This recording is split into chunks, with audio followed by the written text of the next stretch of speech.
Who? What's going on YouTube? Is Donnie B all day bringing you something just awesome.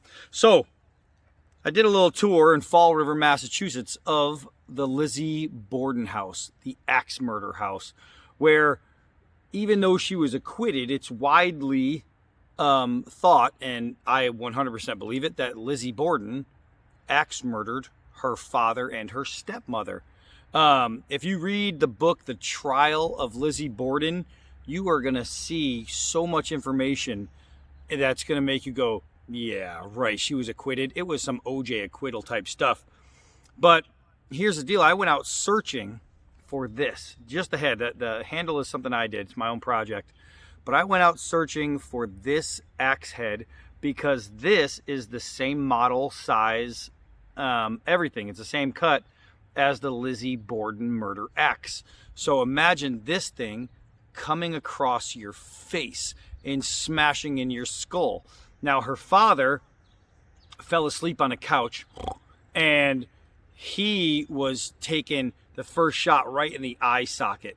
So can you imagine this thing? You're sleeping, whop, this thing just came, his eyeball was hanging out, his face was completely smashed, just completely torn apart. The entire side of his head, his jaw was just cut through and ruined.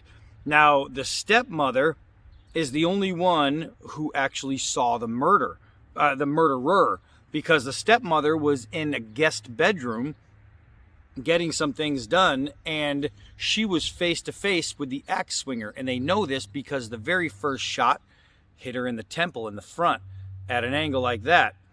The rest of the shots are when she hit the ground, and it looked like she was trying to get under the bed to save herself, and she took another, I believe, 16 shots to the back of the head. So the stepmother, who was awake and just cleaning a room and preparing it, obviously watched the killer come through the door because she was on the side of the bed adjacent from the door. So the person who walked in would have been seen. They would have had to walk around the bed to face her. With their right hand came, hit her with the first one in the temple, and then took her out.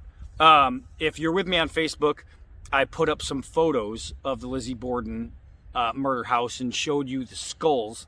They actually had photos of the skulls there, and how they got the skulls. I'm not going to ruin anything for you if you've never heard this story, but I am going to ruin it right now. So these parents, right, the mother and the father and the stepmother were both buried, right? So the kids, and let's just say for a second, okay, maybe Lizzy had nothing to do with the murder. So they just watched their family get buried in the cemetery. Then they go to the trial when they're trying to figure this out, and sitting on top of a table is two skulls, battered skulls. They actually beheaded them and removed their heads. So now the kids are, especially back then, you buried without a body part, you think, oh no, now you can't get to heaven or whatever. They took the skulls, so the kids were actually eyeballing their parents' skulls in this courtroom. Craziness. So what I did, this was all rusted because it was all, it's old, it's very, very old. It was all rusted and bumpy, and I was going to leave it that way for nostalgia, but I want to use it, so I, of course, took away all the rust and bumpy and gave it a nice edge. So this thing is sharp. It is really sharp. Also, what I did is I used 3 different stains. Well, first I burned it. I put it over the stove, turned on the fire, and you can see I burned it. I gave it a great looking burn. The thing is sweet. Then I took a burning pen. It's like it's a needle that gets really hot, and I burned in Lizzy Borden. So I put that in there, and then of course, D-bad. Why is that on there? Because, well, I did this. So then I used this color stain right here, did the whole thing. Then I used another stain, a Sedona red. Then I used another dark stain. And it's hard to tell. It's a very light variance, but there's a few different stains. And then I reburned it. I burned the stain, so the whole thing lights on fire because the stain is flammable. And it gave it that really nice crusted look. So here, what we have, aside from maybe the handle style, I don't know, because it was called the handleless axe. It was cut off here. So whoever did the killing, Lizzy, they broke off the handle either while hitting somebody, or afterwards to get rid of some evidence because they never found the handle. It was just cut to right here.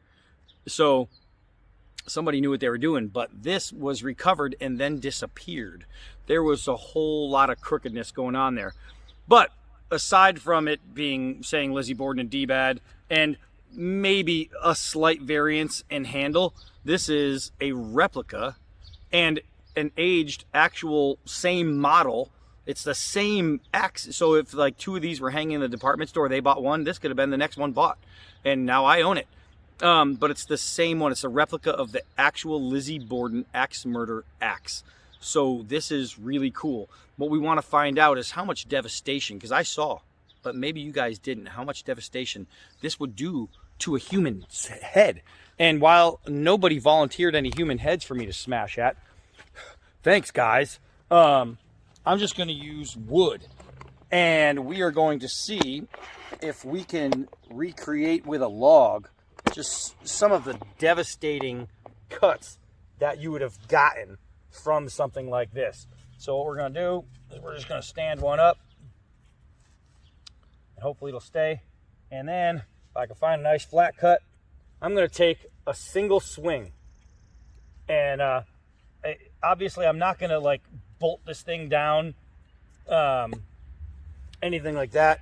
I'm just going to take a swing because a head who you're swinging at isn't bolted down. It's going to move when you hit it. So let's see what we got here.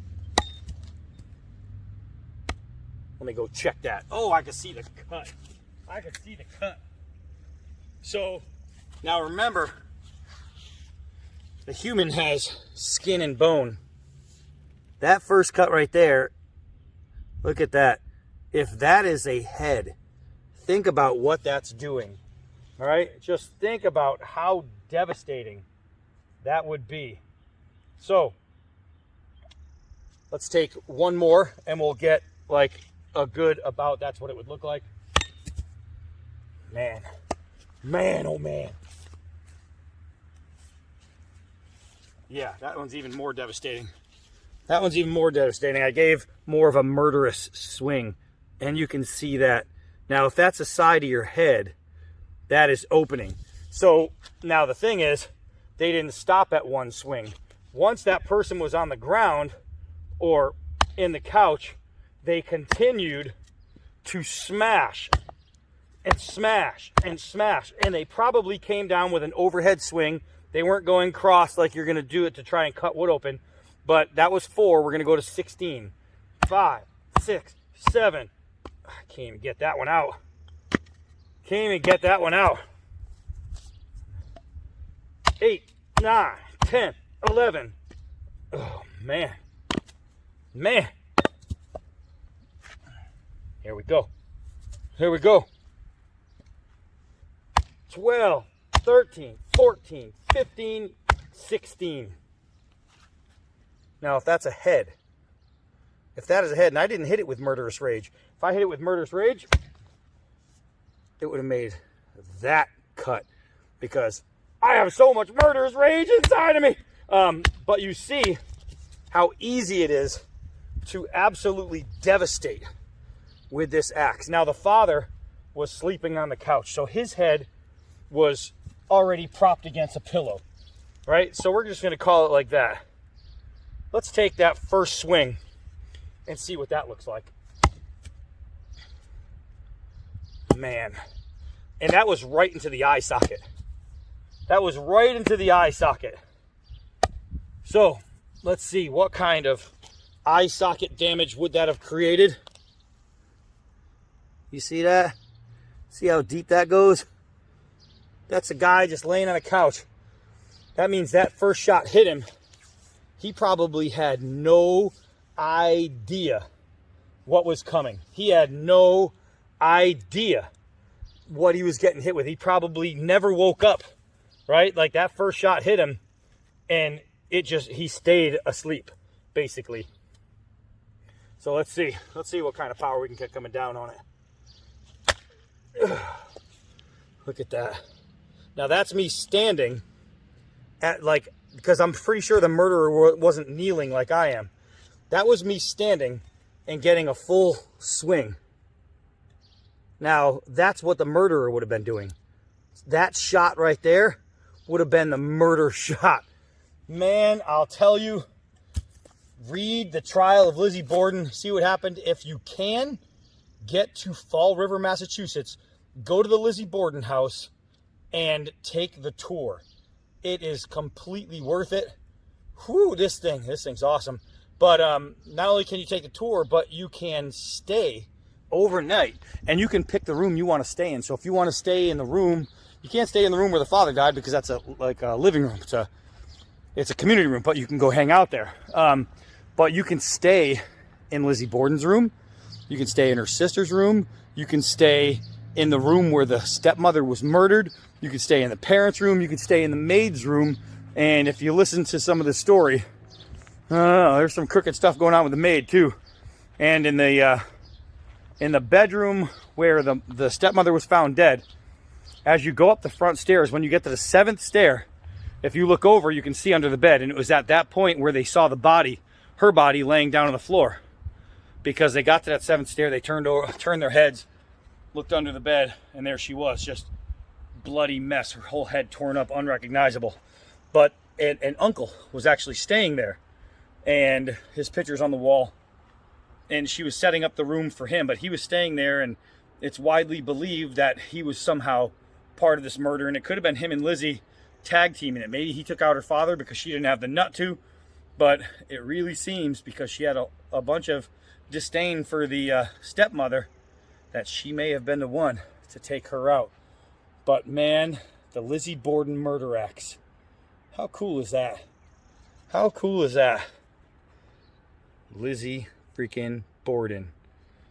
Oh, that right there. That's sick, y'all. I don't care who you are. That thing's awesome. So that's it. That was a quick one. It was a fun one. I'm glad I got to swing it. This is something I'll probably hang up. I really like it. I really like it. This thing is cool, man. Just looking at the shape and knowing the nostalgia of this style axe and what it was, it's kind of wild.